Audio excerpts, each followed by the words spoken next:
Gold, trusted gold buyers. మీరు తాకట్టు పెట్టిన బంగారాన్ని విడిపించి ఈ రోజు ఉన్న మార్కెట్ ధరకు కొనబడను.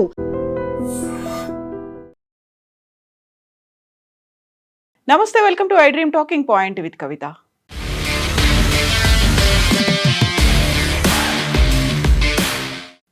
రెండు దశాబ్దాల క్రితం తెలుగు నటి ప్రత్యూష మరణం తెలుగు రాష్ట్రాల్లో సంచలనం కలిగించింది.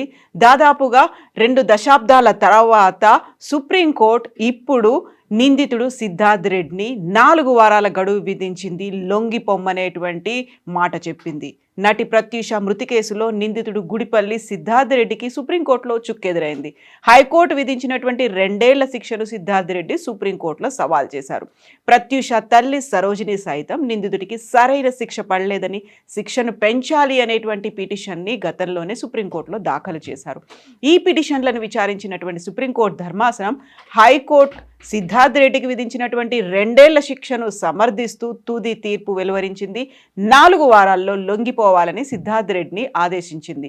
బెయిల్ కోసం ఆయన వేసిన పిటిషన్స్ని కొట్టేసింది సుప్రీంకోర్టు.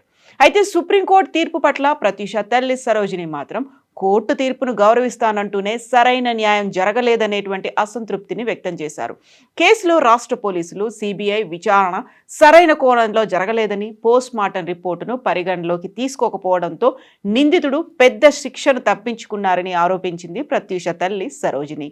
మునుస్వామి పోస్ట్ మార్టం రిపోర్టులో ప్రత్యూషను ఒకరికంటే ఎక్కువ మంది లైంగిక దాడి చేసి హత్య చేసినట్లుగా పేర్కొన్నారని, న్యాయస్థానాలు మాత్రం త్రిసభ్య కమిటీ నివేదిక ఆధారంగానే విచారణ జరిపి తీర్పు వెలువరించారని సరోజిని ఆవేదన వ్యక్తం చేస్తున్నారు. ప్రత్యూష కేసులో సాక్ష్యాలను, ఆధారాలను మాయం చేశారని, సిబిఐ కూడా సరిగ్గా దర్యాప్తు చేయలేదనేటువంటి మాటను తను పదే పదే ప్రతిసారి చెప్తూ వస్తున్నారు. తన కూతురు ఒంటిపై ఉన్నటువంటి గాయాలను అసలే పట్టించుకోలేదనేటువంటి మాటని మరోసారి తను చెప్తున్నారు. ఈ కేసులో తనతో పాటుగా తన కూతురికి తను చేసినటువంటి పోరాటానికి న్యాయం జరగలేదు అనేటువంటి మాటతో పాటుగా నిందితుడి శిక్ష తగ్గించడంపై తాను సవాల్ చేశాననేటువంటి మాటను కూడా సరోజిని చెప్తున్నారు.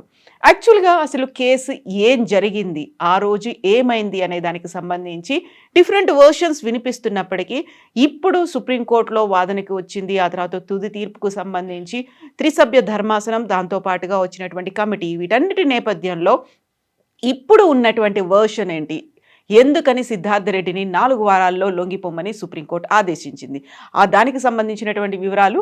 తెలుగు సినిమా స్టార్ హీరోయిన్గా ఎదుగుతున్నటువంటి దశలోనే యాదాద్రి భువనగిరి జిల్లాకు చెందినటువంటి ప్రత్యూష అనుమానాస్పద స్థితిలో చనిపోయింది. 1998 నుంచి 2002 మధ్యకాలంలో, అంటే 4 ఏళ్లలోనే 12 సినిమాలు చేసింది. తను తెలుగు, తమిళంలో కూడా యాక్ట్ చేసింది. మంచి స్టేజ్లోకి వెళ్తుంది, సూపర్ స్టార్ అవుతుంది అనుకున్నటువంటి దశలోనే అనుమానాస్పదంగా ప్రత్యూష చనిపోయింది.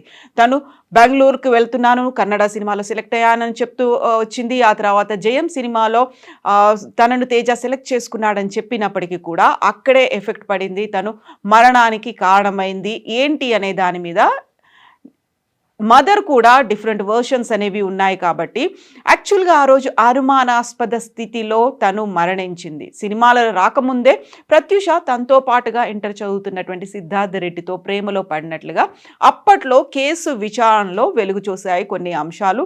ఇంటర్ పూర్తయ్యాక ప్రత్యూష సినిమాల్లోకి వచ్చింది. సిద్ధార్థ్ రెడ్డి ఇంజనీరింగ్లో చేరాడు. 2002 ఫిబ్రవరి 23న సాయంత్రం 7:30 గంటల నుంచి 8 గంటల మధ్యలో వారిద్దరూ విషం తాగిన పరిస్థితుల్లో ఒక ప్రైవేట్ ఆసుపత్రిలో చేరినట్టుగా సమాచారం.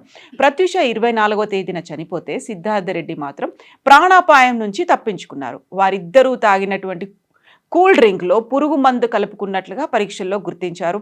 ఆర్గానోపాస్ఫేట్ కారణంగానే ప్రత్యూష మరణించారని, దీనికి వేరే ఇతర కారణాలు అంటే ఊపిరి ఆడకుండా చేయడం, లేకుంటే మరణానికి ముందు ఆమెపై లైంగిక దాడి, లేదు ఒక గ్యాంగ్ రేప్ జరిగింది, ఒక గ్రూప్గా లైంగిక దాడి చేశారు అనేటువంటి వార్తలు వినిపించాయి. బట్ అప్పట్లో రాష్ట్ర ప్రభుత్వం నియమించినటువంటి త్రిసభ్య వైద్యుల బృందం తన నివేదికనైతే అనౌన్స్ చేసింది. ఈ నివేదిక నేపథ్యంలోనే తదుపరి శిక్షలు అనేవి కూడా ఖరారయ్యాయి. ఈ కేసులో దర్యాప్తు జరిపినటువంటి సిబిఐ నిందితుడిపై సెక్షన్ 306 అంటే ఆత్మహత్యకు ప్రేరేపించడంతో పాటుగా 309 ఆత్మహత్యకు యత్నించడం కింద ఛార్జ్ షీట్ను దాఖలు చేశారు. ఈ ప్రత్యూష మరణానికి సంబంధించినటువంటి ఈ కేసులో నిందితుడు సిద్ధార్థ్ రెడ్డికి హైదరాబాద్ మెట్రోపాలిటన్ సెషన్స్ జడ్జ్ 5 ఏళ్ల కఠిన కారాగార శిక్షతో పాటుగా 5,000 జరిమానాను విధిస్తూ 2004 ఫిబ్రవరి 23న తీర్పు ఇచ్చారు. అయితే ఈ తీర్పుపై సిద్ధార్థ్ రెడ్డిని హైకోర్టుని ఆశ్రయించారు. జైలు శిక్షను 2 ఏళ్లకు తగ్గించింది. దీంతో పాటుగా 5,000 ఉన్నటువంటి జరిమానాను 50,000కు పెంచారు. 2011 డిసెంబర్ 28న ఈ తీర్పును హైకోర్టు ఇచ్చింది. దీనిపై సిద్ధార్థ్ రెడ్డితో పాటుగా ప్రత్యూష తల్లి సరోజినీదేవి కూడా 2012లో సుప్రీంకోర్టులో అప్పీళ్లు విడివిడిగా దాఖలు చేశారు. సిబిఐ తరఫున సీనియర్ న్యాయవాది నచికేత జోషి వాదనలు వినిపించారు. కేసులో సాక్ష్యాధారాలన్నీ నిరూపితమయ్యాయని చెప్పారు. ప్రత్యూషను ఆత్మహత్య చేసుకోవడానికి ఉసిగొల్పినందుకు సెక్షన్ 302 కింద శిక్ష విధించాలని, అలా కాకపోతే ఇంకొక సెక్షన్ 306 కింద గరిష్ట శిక్ష విధించాలి అనేటువంటి వాదనలు నచికేత్ చేశారు. ఇద్దరూ కలిసి పురుగు మందు తీసుకున్నందువల్ల ఆత్మహత్యకు ఉసిగొల్పింది సిద్ధార్థ్ రెడ్డి అనేటువంటి అంశం ఉత్పన్నం కాదని సిద్ధార్థ్ రెడ్డి తరఫు న్యాయవాది నాగముత్తు నరసింహారెడ్డి వాదించారు. 2024 ఏళ్ల క్రితం చనిపోయినటువంటి ప్రత్యూష కేసులో హైకోర్టు వెలువరించిన తీర్పుపై 2 దశాబ్దాలకు పైగా నడుస్తున్న ఈ కేసులో జస్టిస్ మనోజ్ మిశ్రా, జస్టిస్ మన్మోహన్తో కూడినటువంటి ధర్మాసనం కీలకమైనటువంటి తీర్పును వెలువరించింది. సుప్రీంకోర్టులో 14 ఏళ్ల విచారణ అనంతరం తుది తీర్పు వెలువడింది. అయితే ఇప్పుడు 4 వారాల్లోగా సిద్ధార్థ్ రెడ్డిని లొంగిపోమని సుప్రీంకోర్టు ఒక తుది తీర్పుని అయితే వెలువరించినటువంటి నేపథ్యంలో సరోజినీదేవి అయితే కొంచెం అసంతృప్తిని వ్యక్తం చేస్తూనే ఉన్నారు. బట్ సిద్ధార్థ్ రెడ్డి నెక్స్ట్ అప్పీల్కి వెళ్తారా, ఏం చేస్తారు అనేది సమయమే నిర్ణయించబోతోంది. మీరేమనుకుంటున్నారు? ఓవరాల్గా ఈ ప్రత్యూష ఎంటైర్ ఎపిసోడ్లో 2 దశాబ్దాల తర్వాత న్యాయం జరిగిందని అనుకుంటున్నారా, లేకుంటే ఇందులో గతంలోనే వినిపించినట్టుగా రాజకీయ ఒత్తిళ్లున్నాయి, పోలీసు అధికారుల ఒత్తిళ్లు ప్రమేయం కూడా ఉంది, దీన్ని కేసును పక్కదారి పట్టించే ప్రయత్నం చేస్తున్నారు అని గతంలో వార్తలు, విశ్లేషణలు, తర్వాత తల్లి సరోజిని దేవి చేసినటువంటి ఆరోపణలు, వీటన్నిటి నేపథ్యంలో ఈరోజు సుప్రీంకోర్టు ఇచ్చినటువంటి తుది తీర్పు ఎలా ఉందని మీరు భావిస్తున్నారో కామెంట్స్ రూపంలో తెలియజేయండి.